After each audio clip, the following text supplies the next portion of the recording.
XRP blockchain still faces centralization caveats as Ripple regulatory threat recedes. Ripple scored a partial win against the SEC last week in a summary judgment that was celebrated across the crypto industry. Why does the project itself remain so controversial?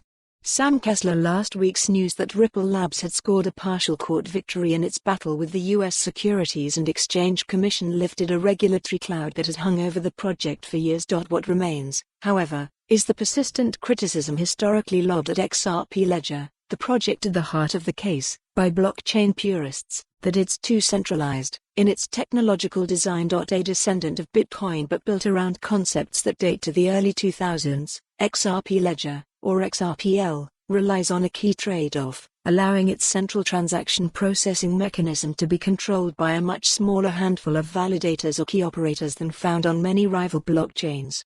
Ripple basically said, hey, let's make Bitcoin adoptable by institutions, so they created their own version of a decentralized currency that was faster and more consistent and cheaper, according to a former Ripple Labs employee who asked not to be identified so he could speak more freely without upsetting old colleagues. But it did come with a trade-off of greater centralization compared to Bitcoin.